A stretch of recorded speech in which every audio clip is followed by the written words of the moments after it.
My name is Mary McGreevy, and I run the social media account Tips from Dead People, which was started a couple years ago based on a peculiar childhood hobby that I had of obsessively reading obituaries and grew into something beyond what I ever could have pictured.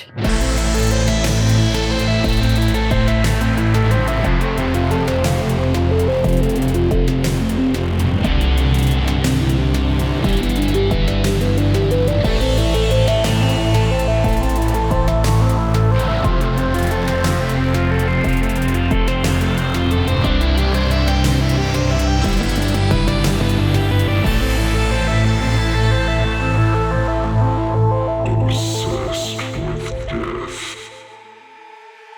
I have a few questions that I like to sort of ask everybody at the top, and then I definitely want to get into, obviously, the work you're doing, the content that you're putting out, and definitely dig into this, childhood of obits. We'll definitely get into that. But I'm always curious, the idea of the show is finding other people who are comfortable and interested in having conversations about and around death. And so I'm always sort of curious what people's relationships are with death. What is your relationship with death? Do you think about it a lot? Is it something you're worried about?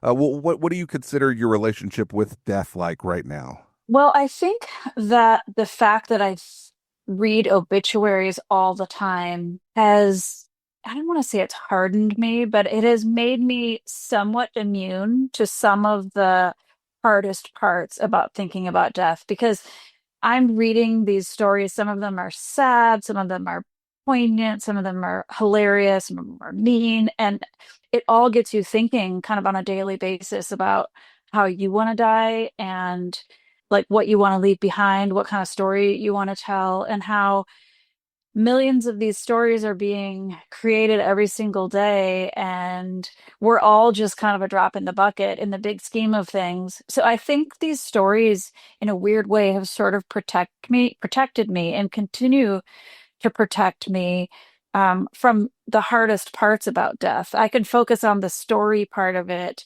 and what we leave behind versus really thinking hard about the grief about it or trying to figure out, just the hard parts about disease and other kinds of death. So I actually feel kind of grateful. It's not that I feel indifferent or cold about death, but I think this has been kind of healthy for me to be thinking about it all the time. It's maybe a good, like, yeah, a good kind of protection about the hardest parts of death. I think a lot of people, they just don't want to think about it at all. And they think that like that's their way of protecting themselves in some way, right? It's just like, oh well, Hmm. I just don't think about it. And I guess that works to a certain extent up until a certain point, right? And then it's like, well, there's going to be moments in your life where you have to think about it, where it's going to be presented, whether it's, a family member or a friend or whatever the situation is. That's part of what this podcast is, right? It's like talking about it is just not avoiding it kind of does help. It makes, that whole part of life a little less scary if you embrace it a little bit and just kind of talk about it or read about it or whatever it is.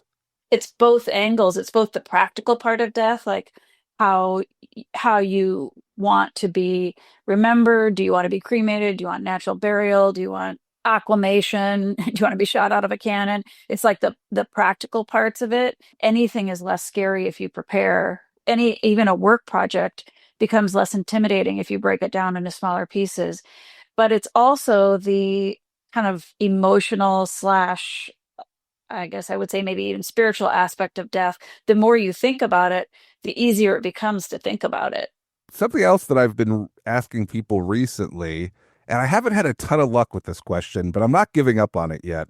Um, and maybe this is interesting because you mentioned you started reading these opits when you were young. And so Mhm.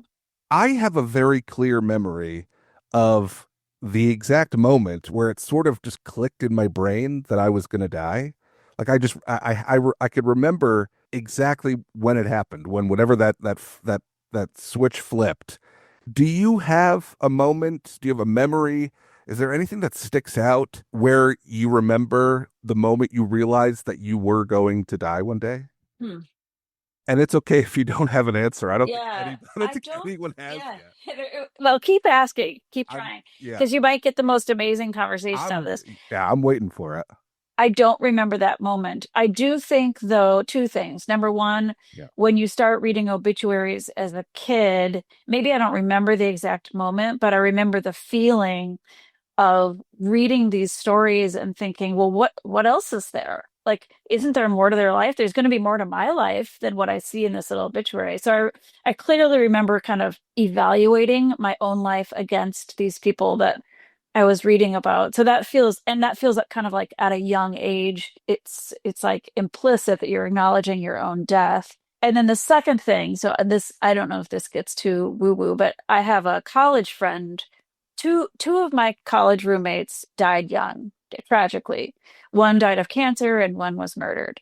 I remember thinking after the second one died, if someone had told me back when we were freshmen in college and we were just going to dances and going to football games and doing all the things that you do in college, that there was a cloud over you, or there was a cloud over these two particular friends that meant that they were going to die too young, they were going to die early. Would you want to know that?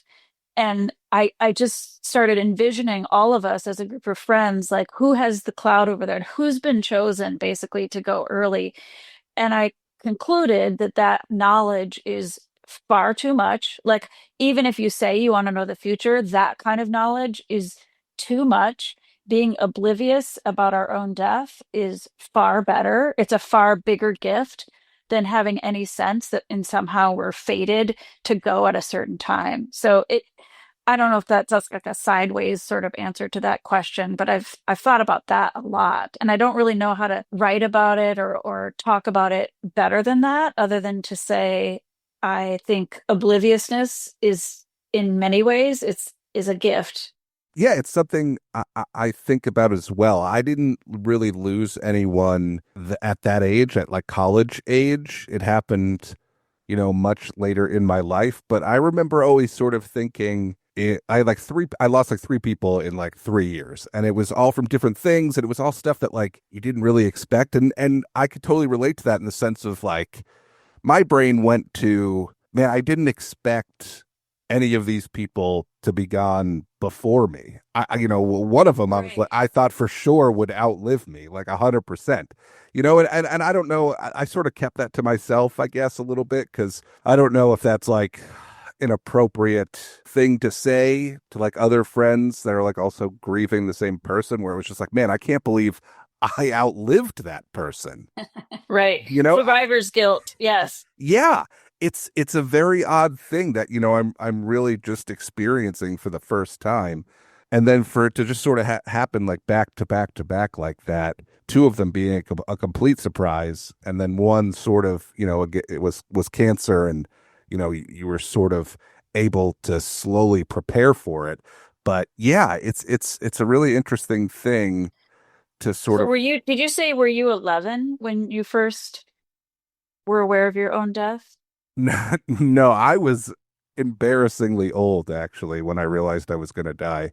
I was like 15, maybe. I Oh, don't. 15. Yeah, Okay. I don't. Yeah, Yeah. yeah. I don't remember the exact age. Somewhere right around there. I feel like it was too old. I should have realized it. I had been to funerals and still it never even really fully clicked. You know, which is crazy. And, when it did finally legitimately click that this was going to happen, I mean, it felt like the world started spinning around me. It was like, it was wild.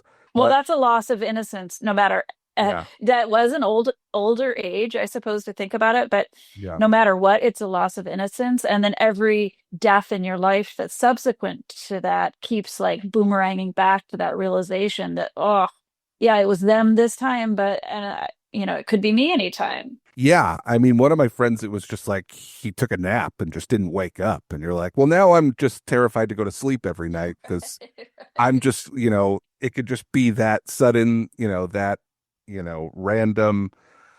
Um, Mm. But yeah, I don't know. Like I said, I've it's only maybe been a handful of episodes where I started asking people that question, and surprisingly, a lot of people really just don't have like and I guess whatever people you just don't remember. I'm sure there was a moment, but I don't know. Like you Mhm. said, I think eventually that question is going to pay off. I don't think it just hasn't for Hmm. that.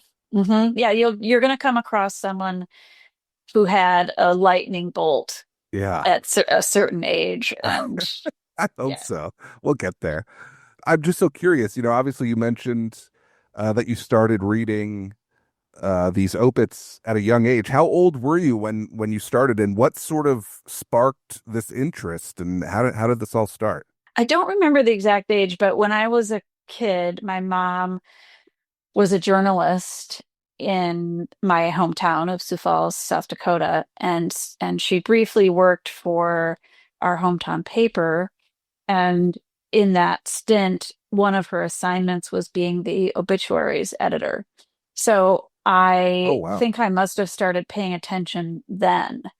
And you can, as you can imagine, like obituaries in the 1970s in a paper in Sioux Falls, South Dakota, these were not Pulitzer Prize winning obituaries. It was all very, very cut and paste, still the classified ad model where you're paying for every word in the newspaper. So you simply copy what everybody's done before. Everything is dignified, and there's not really a lot of flair, I guess, in these obituaries. But I do remember reading them and thinking things like, "Oh, okay, well this farmer was the last in their line of, whatever Norwegian immigrants, and what must it feel like to be the last carrier of your family's stories, like a bachelor farmer, the last one, all those hundreds of years of stories gone with that person." So I remember thinking that, and then I remember, you'll read things like, "Oh, there was a second wife here, but this one's not mentioned." So the natural gossip in me would always wonder what's going on, what's more. And so then when I moved to the different cities that I lived in as an adult, I've lived in five or six different cities. I would get the print newspaper, cut out the ones that felt different or interesting to me, and stuck them in a manila folder. And so over the course of like 20 years, would have this collection. And I really never went back to look at them, but I continued to read them first thing in every newspaper. And then a couple of years ago, I had this big work project that I was doing, and it was highly stressful. And I remember thinking, I have never really developed a creative skill. I don't sing, I don't knit, I don't, I mean, I just didn't have a thing. And so I pulled out that old folder of obituaries and I thought, what if I read through these again and then either discarded them or kept the ones that kind of piqued my interest still and said something on social media about why they're interesting to me. And so I have three daughters in their 20s, and I asked them, what do you think? Like if I try to do this, what do you think I should do? What social media platform? And of course their first response was like, yikes, don't do that. That sounds really embarrassing. But I took about 30 seconds to think of the name of the account, and I decided that my focus was going to be I must have picked and saved these obituaries as a way to kind of think about the choices that I've made in my own life. So there's like an interaction between me and these obituaries, which is the truth. And so I just started reading a couple on TikTok because my kids had said basically TikTok was at the time, probably not so much now going forward, you could be unedited and it was less polished than Instagram and some other platforms. So just try it. It's like easier to go crazy on TikTok. So I did, never expected that anybody would watch or listen because I admit that it's a peculiar idea. But then after a few months, I did one video about this crazy story, which I can tell you if you're interested, but it was the first one that kind of went viral. And after that, I think TikTok started putting me on a faster highway, and then news organizations started calling, and people started asking if I would give speeches. What are the top things you've learned from dead people? that kind of stuff. So it just grew into this project that I could never, ever have envisioned. And it's we're like the best chapter of my life. It's so fun. I'm glad that the embarrassment from your daughters didn't keep you from doing Me this. too. Me too. Now they're my biggest fans, and now they help me out with tech stuff all the time. That's great. Yeah, I mean, I get it, right? It's like, oh, mom's gonna get on the internet now and start talking Ugh, about dead people. cringe. Right. But it is so interesting, and obviously, it's a very specific type of content, and I understand the hesitation from both sides, right? It's like, oh, Mhm. well, I'm looking for an outlet, a hobby, or, something to do. And this is obviously something that has kept your interest for so long. I think it's so interesting too that you said that you were reading these, you were cutting them out of the paper, putting them in a folder, and then just not even looking at them again. No. What do you think the reasoning is for that? Like, why keep them if you never even took a second look at them? Okay, that's a great question. I've never been asked that before. Probably it has to do with I have kind of a project manager brain. Like in all those personality tests, I'm the organizer, the judger, or whatever. And so I'm sure that it was just more like well, this is the obituary file. I either going to get rid of it or I'm going to keep building it. And I just kept building it. And I think why I would never go back to that's probably why I kept it, why I would never go back and do something with it until after all those years. There was probably an element of internal embarrassment on my own part. Like I have long had a mindset in this achievement oriented culture that we live in that if I bought into this whole idea that if you're going to do something, do it well and you should strive for excellence. And I think that that mindset prevented me from trying creative things, from basically trying anything for many, many years of my life. Like if I can't be famous at it, I can't make money at it, I can't win trophies, I can't win the esteem of, the community or whatever, then it's probably not worth trying at all because it's going to look embarrassing.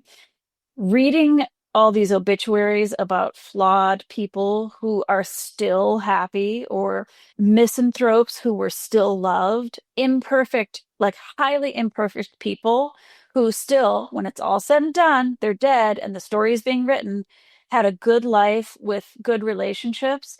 Those stories, to a large extent, healed me from that achievement mindset. So it's probable that the reason I didn't look at those obituaries again is I thought there's not an obvious way to do something that's going to get acclaim with this. So I'm just going to let them sit. It didn't ever make me not want to read obituaries, but maybe it prevented me from doing something with them. But then I don't know, reading thousands of obituaries where like it's so clear to me the data, if you want to call all of this data, are showing that that achievement oriented culture doesn't lead to happiness. Do you feel like the success of this has sort of helped you in other parts of your life, or has it motivated you to try new other things and do, other types of hobbies or whatever you want to call them, just for the joy of doing them instead of like trying to find the success of it?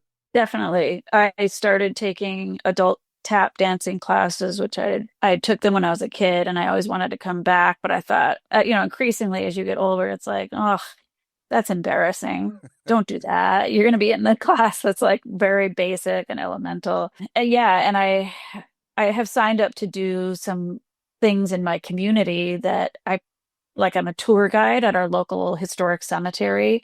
I probably wouldn't have done that because it involves kind of being on stage. I wouldn't have done that had I not gotten comfortable with being on camera and social media for sure.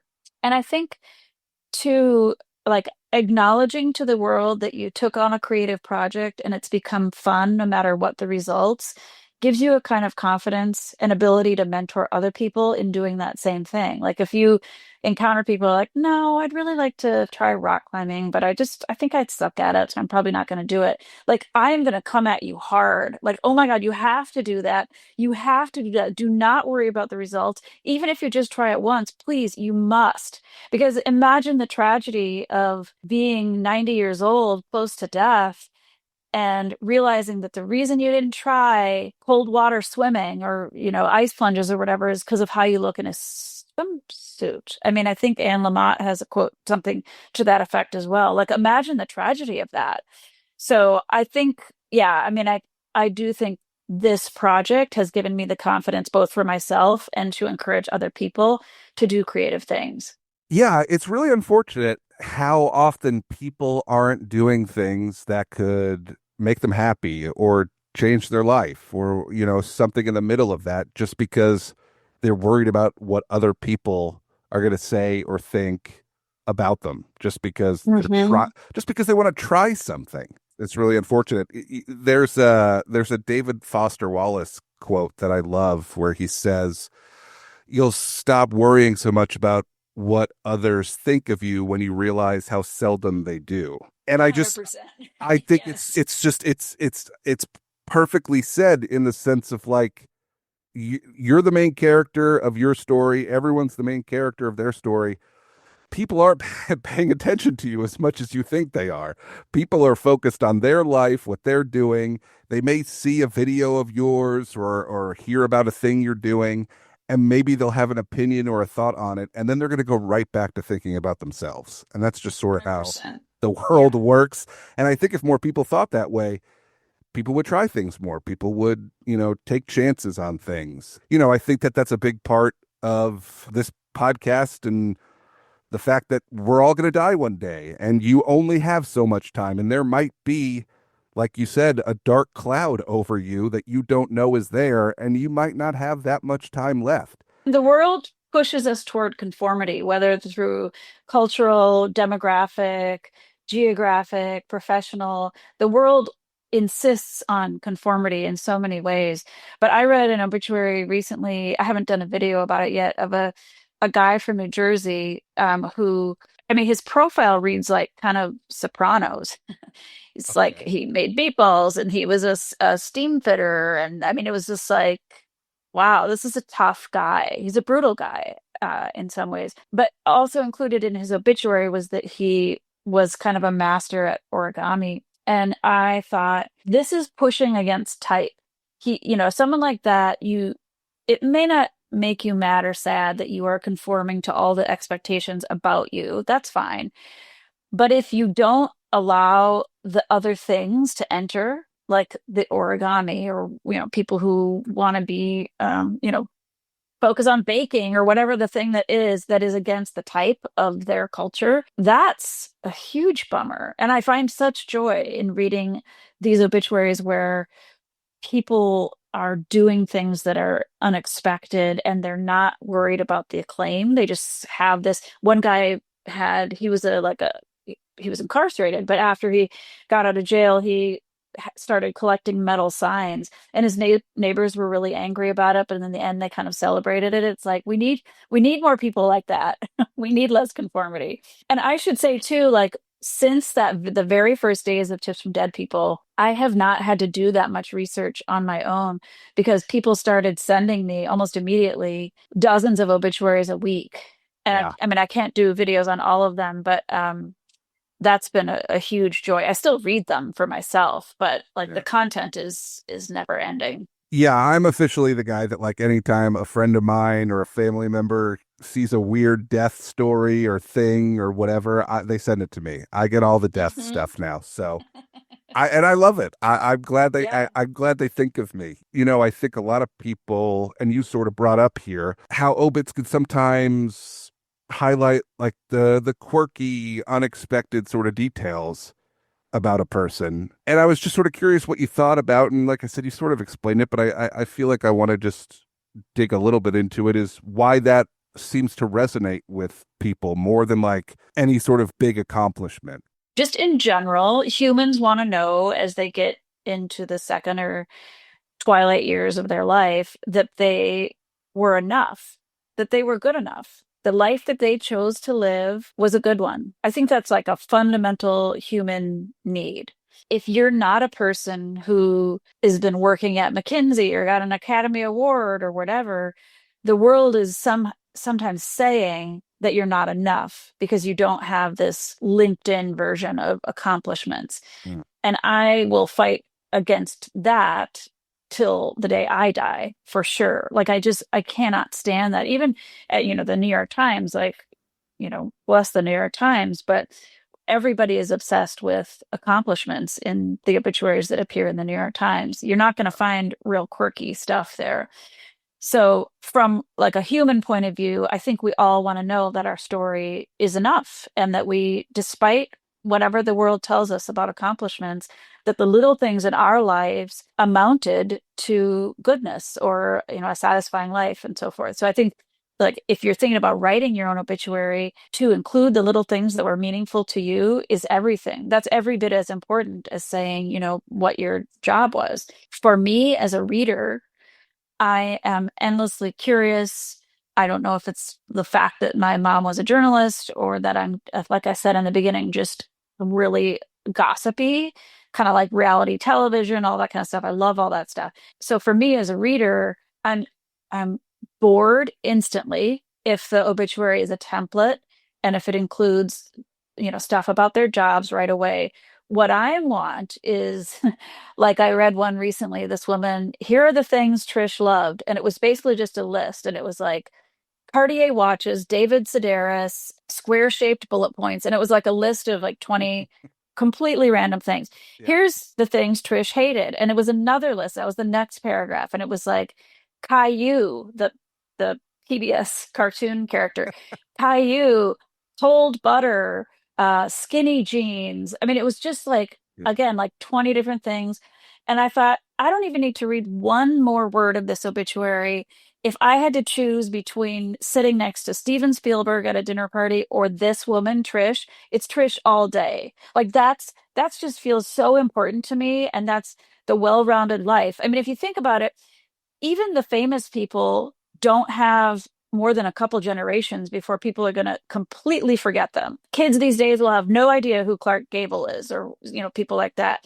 So for the rest of us who aren't really famous at all, we have maybe one, maybe two generations of people who are going to maybe remember us. So let's tell the story of the things that mattered to us, which are the daily interactions that we have with people, the fact that this person got along with pets better than they did with humans. I read one recently of a Southern grandmother who spent years doing like quasi-scientific taste tests of all the Coca-Cola products. And her results would change every year because she did like glass bottles, plastic bottles, diet, cherry, whatever. And I thought that's as important as working for McKinsey. Like that's the kind of report I want to hear about. So yeah, so from both an individual point of view, I think it's meaningful to share the little things in life. But then for me, just speaking for me personally, I would want to read that over a traditional obituary any day. I'm so curious about this list, these lists that made it in the, did you do any sort of digging on that obit at all? I don't know how much, if you do any research specifically on individual obits. I'm so curious, did she write these lists beforehand and say this is my obituary, like this is what it needs to be? It needs to be things I loved and things I hated. Or was it a husband or a brother or sister? Like, was it like, I'm so interested to know the percentage of that obit, like how much the person that it's written about was involved and how much was, other people in their life. Well, that one in particular, I did a video on it. I'll send this obituary to you later. You can maybe post a link to it if you want. It's so great. But it was sent to me by her high school friend. And I don't know if the high school friend had a hand in writing it, if it was a child, but it was so good. Yeah. So since most of the obituaries that I get now are sent to me, most of them are sent by either people who say, "Oh, I just saw this in the hometown newspaper or whatever. I thought you'd like it," or more often it's more like, "I wrote this for so and so. Got it. Take a look, see what you think." And a lot of times people, I mean, as a entertainer, you probably know it's like, not everybody has a good sense of what is funny Sure. or what lands or what is truly original. So a lot of times people will send me something and it's very sweet or it's very heartfelt, but it isn't like from my perspective, I want to learn something about my own life and my own choices from these obituaries.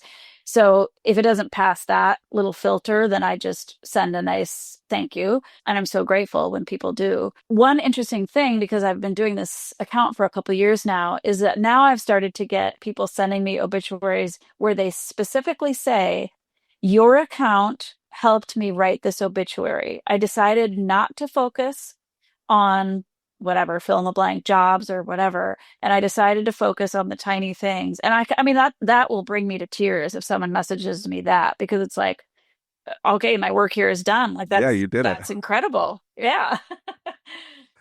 You are somewhat of a expert, I guess, at this point, right? On the obit. I don't know if you want to take that title. I'll give it to you. But do you have like a personalized sort of template? Do you think that there's one way to go about it?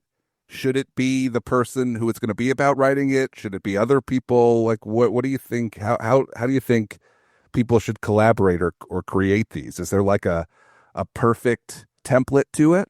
I always talk about how humor is a great component of obituaries, because I think that's like the secret ingredient to helping the people left behind through their grief. If there's an obituary that includes irreverent, seemingly trivial but funny stories or details, I think that's one you're going to go back to in the middle of the night when you're feeling sad that that person's not there, and it's going to help you. Nobody goes back to the classified ad versions of obituaries to get a hug, like a spiritual hug, when that person's gone. So I do think like an obituary that it could be imperfect, it doesn't have to be perfect at all, but if it's imperfect but full of these little details, it probably helps the people left behind move through that grief tunnel a little bit faster. That's a theory that I have. I can't say it for sure, but Do you feel like you've now put this impossible pressure on your daughters to write the perfect obit for you? I have a note on my notes app, my own obituary, and I just keep throwing little bullet points on there. It is nothing near complete, Yeah. but I mean, I think things like my favorite food growing up was a peanut butter and bacon sandwich, and I've never had a cup of coffee, and I have weirdly have a personalized license plate and things like that. Like, I think those things are as important as anything else. And maybe I'll try to write it. I don't know, but I'd be curious to see what they would say too. My kids are fun, so I imagine they'd come up with something fun. I feel like you have to mention the folder full of obits in your obit. I mean, the Oh peanut butter yes. and bacon sandwich should make the list too, but I don't know. I feel like we should also mention, okay, yeah, the TikTok account and all the great work you did and how you help people is great as well. But this child who just had a folder in her room filled Yeah. with obits, Well, like it and needs to be yes, mentioned also. the headlines write themselves. It's like guy with the biggest ball of twine dies, rolling down the hill or something. Obit person dies. Collected. Yeah, didn't the guy who invented the Segway die on a Segway? I mean, I feel like Yes. it's Yes. a lot of that. Hmm. I love it. We're all right. We're getting close here. I scheduled this for an hour. We're getting close to the hour. I know we started a little late. I appreciate you doing that. I'm so happy to have you on the podcast. Obviously, I found you through TikTok, and I was excited that you wanted to come on the podcast and chat. Is there anything that sort of sticks out, or anything that you've really thought of in terms of, are you also planning your funeral out like you are your obit? I haven't started yet. I have some friends who are in my age group and they want to start like instead of a book club, like a death club. And I love that. people would get assignments on how to research different parts. It's a lot of the tasks around death seem kind of overwhelming.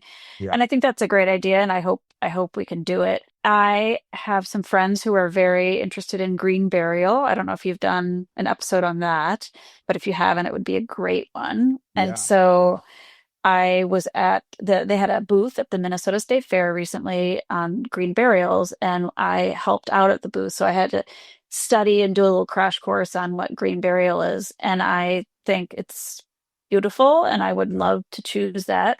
So I feel like centering it kind of around that would be great. Also, I would love to just have a big stage where like tap dancers could come and it would be good food and stuff, not Yeah. anything somber. I haven't really thought too much beyond that. Okay, Um, so tap dancers and maybe you yeah, serve peanut butter and bacon sandwiches. peanut butter and bacon. And oh, I did share an obituary on TikTok of a woman she was an engineer and a professor, but her passion was music, and she created her own funeral dance party playlist, and Yeah. they included the dance party playlist in her obituary. And so one of the fun things about Tips from Dead People is that people have started to ask me to give keynote speeches about it. And so at one of the speeches I said, all right, here, I'm giving you a gift. This is what you can do at your next staff meeting. Everybody needs to say what the funeral dance party playlist is going to be at their funeral. And hers was like Lucinda Williams and Prince and so forth. And so I said, I'm going to start. And so I listed some people like John Prine and Aaron Norris that I would like on my funeral dance party playlist. So yeah. I love that. I recently interviewed somebody who is a musician themselves, and we sort of just accidentally came to the idea of him actually writing music and scoring the soundtrack to his funeral. And Ooh. I don't know if he's actually going to do it, but I hope he does. And I sort of love that idea. If if you happen to be somebody who creates and writes music, I think it would be a really interesting project for somebody to do, at least Mhm. to just score. If it was like the idea was to have a very traditional type of funeral, so it was like at a cemetery, and it would be outside, and there would be this whole thing, and there would be Mhm. different music for different parts of it. So I sort of love that idea. But yeah, the playlist is great. I mean, I feel like Mhm. I've got a playlist that I'm constantly adding music to, and I think it's gonna, if I'm lucky and I live a long life, I think I may have to start making cuts at some point, but it is, Right. it's something fun to think about, or I don't know, maybe fun's not the right word, but I do Okay, enjoy it. give me an artist that you won't cut from your playlist. Oh, well, there's a lot of Billy Joel, and that goes nowhere. Ooh. Billy Joel, Billy Joel will never be cut. It's somebody I saw him a couple of years ago. It's someone my mom grew up with who Yeah. played all the time. I'm originally from Long Island, so Billy Joel has Right. been around my entire life, and Pre Christy Brinkley, Billy Joel. Are we going to be specific? no, it's a little all over the place. There's some live Okay. albums where, I got a couple of songs that make it in there. But yeah, would never cut Billy Joel. There's a lot of other artists that would definitely go way before I would even consider. It may end up just being a Billy Joel playlist at my funeral, let's be honest. And I would be okay with that too. Mary, thank you so much for doing this. I feel like this went by way too fast. I really enjoyed Me talking to you. too. I'm so glad Likewise. I'm so glad you were able to come on the podcast. I can't wait for people to listen to this. And I'd love to have you back on at some point. I feel like I would this love was that too. yeah, this Just was let really me fun. know. This was really fun. Yeah, I feel like we could talk for another hour, but I'm so grateful that you reached out and happy to chat about obituaries anytime. Awesome. Well, thank you so much.